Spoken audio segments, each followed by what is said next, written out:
एक महाभागवत अनन्य भक्त श्री चंद्रहास जी महाराज, उनके पावन चरित्र का अपने लोग श्रवण करते हैं, इससे भक्ति बहुत घनीभूत होती है। केरल देश में एक परम मेधावी सुधार्मिक नाम के राजा राज्य करते थे। धर्म पूर्वक चलना, प्रजा का पालन करना और भगवान नाम जप करना, शास्त्र विधि से बिल्कुल कभी प्रतिकूल एक भी आचरण जीवन में नहीं किया। तो उनके यहां महाभागवत चंद्रहास जी का प्रादुर्भाव होता है। भगवान के भक्तों का जिस कुल में प्रादुर्भाव होता है, वो कुल, वो ग्राम, वो नगर, वो देश परम पूजनीय हो जाता है। ये महाभाग्यशाली मूल नक्षत्र में प्रकट हुए।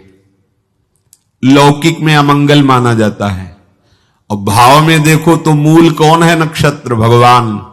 ऊर्ध्वमूल मधा शाखा मुसत्तम प्राहुरव्ययम। सबके मूल कौन है? श्री भगवान। किस नक्षत्र में पैदा हुए? मूल में, भगवत स्वरूप। और लोक में माना जाता है कि मूलन में पैदा हुआ है लड़का, अमंगल है, कुछ नष्ट ही होगा, संसार बड़ा विचित्र है। जैसे बालक रोता है ऐसे उनकी आवाज में निकला कृष्ण कृष्ण।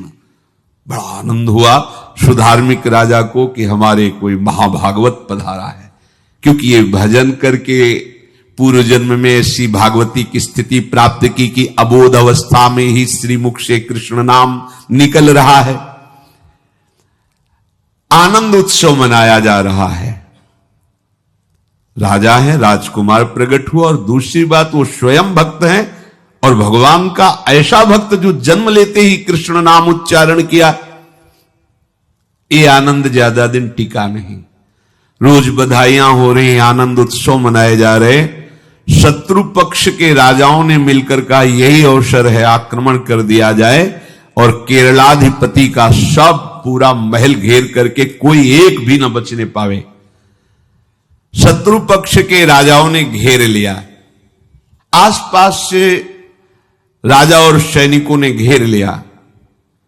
अब वो असावधान थे, आनंद में पुत्र हुआ है, बधाइयां, कोई संभावना ही नहीं थी। गुप्त रूप से शत्रु पक्ष के राजाओं ने आक्रमण करके घेर लिया। अब राजाओं की कई सेनाएं और इनकी असावधानी पूर्वक आनंदमयी वृत्ति में कोई पहले से पता हो तो तैयारी करते, तत्काल आक्रमण को रोकने का प्रयास किया पर असफल रहे। इनके सैनिक भी मारे गए, राजा भी मारे गए, राजमहल को घेर लिया गया, कोई भी एक भी बच के न जाने पावे।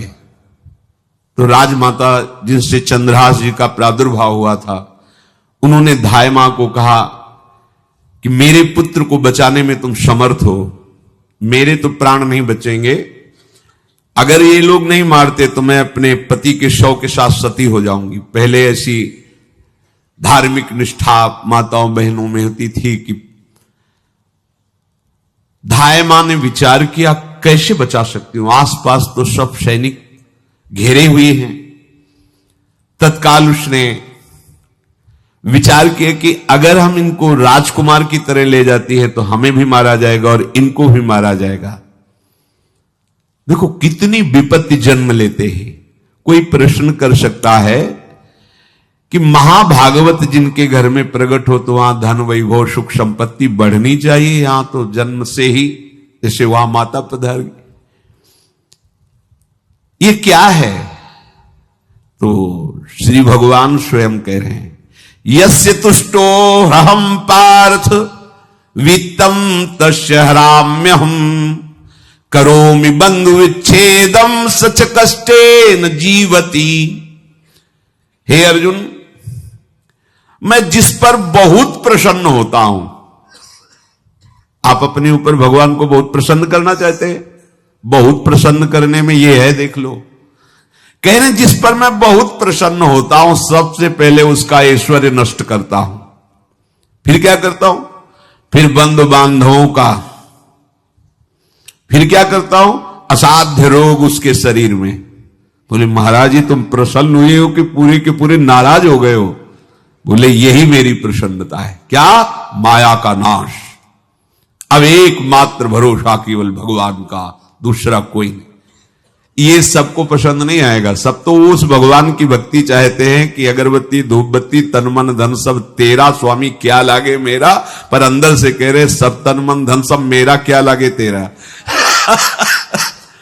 ऐसे तो चलेगी भक्ति। लेकिन कई बार सत्संग में पीछे धाम में कहा था कि भगवान को रिझाकर लोक मांगोगे तो चैन से रह लोगे, और अगर उनसे प्यार करने की बात मन में ठानी कि बस मुझे केवल आपकी आंखों में आंखों को मिला करके जीवन व्यतीत करना है, मुझे और कुछ नहीं चाहिए, तो फिर लाडले आपको दुशरिहा का कोई आश्रय रहने नहीं देंगे। ध्यान रखना, जितने दुशरिहा होंगे तो ये बर्दाश्त हो तो कदम आगे बढ़ावे।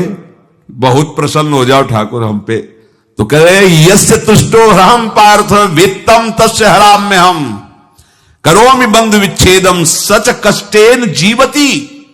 जितनी श्वासें रहेंगी भयंकर कष्ट में उसको व्यतीत करने के लिए दूंगा। ये दंड नहीं है, ये पुरस्कार है। अनंत जन्मों का हिसाब बराबर करके कहीं इसकी वृत्ति मेरे से हट न जाए, ऐसे घेरे में डाल के अखंड चिंतन करवा के सजयति जयति जग उच्चरे। जाको करत श्याम सहाई प्रथम वर्णो कृपा क्रम हो विषय मूल गंवाई। कुल कुटुंब बल वित्त हीनो दीन के दुखदाई। आपने को करजु लीनो आप ही अपनाई। कह रहे अब मैं वर्णन करता हूं श्याम सुंदर जिस पर कृपा करते हैं उस पर कैसा बर्ताव करते हैं। बोले सबसे पहले उसके विषय भोगों का नाश कर देते हैं। फिर दूसरी कृपा कोई परिवार का, कोई मित्र, कोई रिश्ते नातेदार उसकी तरफ देखेगा भी नहीं। फिर ऐसा दुख प्रदान करते हैं कि केवल एक भरोसा रह जाता है, एक भरोसो, एक बल, एक आस विश्वास, बस नाथ आपके सिवा हमारा कोई नहीं। बस वहीं से जो चमत्कार प्रकट होता है, त्रिभुवन में कोई उसकी समानता नहीं कर सकता जिस पर ठाकुर की कृपा है। पर इस कृपा को हजम करने के लिए इसीलिए संत संग किया जाता है कि पहले से वो तैयार कर देते हैं। जैसे आर्मी की ट्रेनिंग होती है ना, ट्रेनिंग के बाद भी बॉर्डर में लगाया जाता है, ऐसे ही संतजन ये ट्रेनिंग देते हैं। अब जो टिके तो टिके, नहीं तो घर बैठे जाके। और अगर टिक गया तो गुरु मेहरबान तो चेला पहलवान, भगवान भी परास्त नहीं कर सकते। उसमें ऐसी सामर्थ्य आ जाती है कि हर प्रभु के द्वारा दिए गए विधान को हंस करके स्वीकार कर लेता है।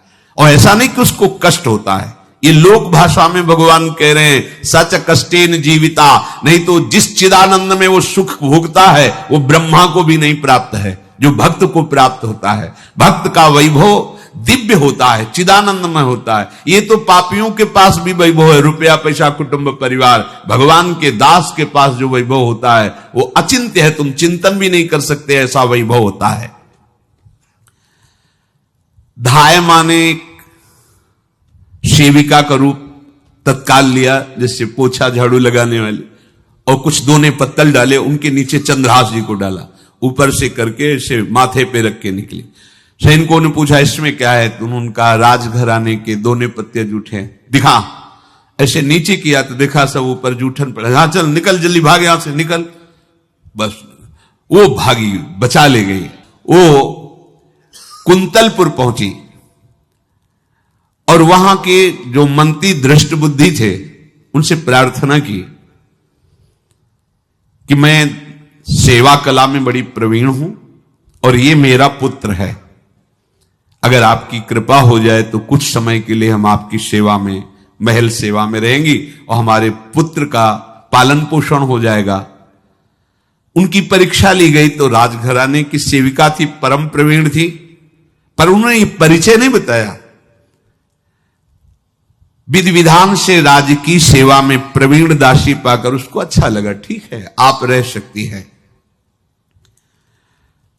अभी चंद्रहास जी 3 वर्ष के ही थे कि धायमा पधार गए और हर समय कृष्ण कृष्ण कृष्ण कृष्ण कृष्ण नाम इनके चलता रहता था। अब जो उनका दुलार करने वाली थी धायमा, वो भी पधार गई तो कौन उनकी तरफ देखे। पर बहुत ही गौर वर्णन, बड़े ही सुंदर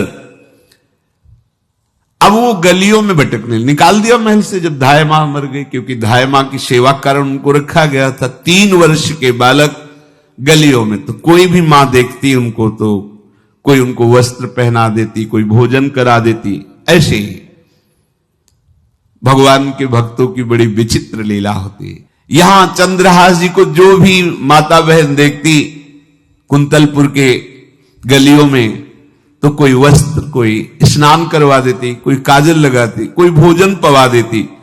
परमहंसों जैसा जीवन कट रहा है। कृष्ण कृष्ण कृष्ण कृष्ण। 14 भुवनों में जिनकी अव्याहत गति है, जो सबको देखते रहते हैं, श्री देवर्षि नारद जी।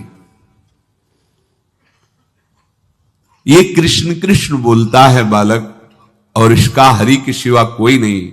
तो एक दिन एकांत में बैठे हुए थे बालक चंद्रहास जी, नारद जी पधारे हैं, भाई जी से मिले हैं। स्वप्न में कितने महापुरुष मिलते हैं जो भजन ठीक से करते हैं, ये बड़े बड़े महापुरुष आकर के उपदेश करते हैं। ये त्रिकाल सत्य हैं, कोई ऐसा नहीं है कि ये कहानी हैं, अभी हैं। जहां आप भगवत चिंतन करेंगे तो आपको परिचय बड़े बड़े महापुरुषों का मिलने लगेगा। नारद जी आए तो देखा आंख बंद किए हुए चंद्रहास जी कृष्ण कृष्ण कृष्ण कृष्ण कृष्ण ऐसा उच्चारण कर रहे। त्रिकालज्ञ सर्वज्ञ नारद जी ने देखा कि ओहो, इतना छोटा बालक और कृष्ण कृष्ण बोल रहा है। नारद जी ने स्पर्श किया दुलार करते हुए, सुनो आंख खोलो। आंख खोल के देखा श्री देवर्षि नारद जी। नारद जी ने कहा, देखो हम तुमको एक अमोघ वस्तु देते हैं, और एक छोटी सी शालिग्राम की इतनी बड़ी शिवग्रह शालिग्राम का जो वो दिया। बोले धो के पी लेना और दिखा के पा लेना, यही तुम्हारी सेवा पद्धति है। अर्थात स्नान करा दिया और जो तुम्हें मिले इनको अर्पित। तो उन्होंने विचार किया कि धोने के लिए, स्नान कराने के लिए पात्र चाहिए, भोग लगाने के लिए पात्र चाहिए। तो जैसे कोई पान की बीड़ी नहीं, तो ऐसे कपोल में शालिग्राम को रखे रहते हैं। कोई पात्र ही नहीं, कोई सिंहासन ही नहीं, यही धुल गए। चरणामृत अंदर जा रहा, जब पाएंगे तो यही पा लेंगे, साइड में ऐसे करके फिर निकाल के धो। यहां कपोल में रखते छोटे से शालिग्राम चंद्रहास जी। और उपदेश किया भगवान के मंत्र का। जब कोई भगवत प्राप्ति के लिए चलता है तो भगवान ही गुरु रूप से प्राप्त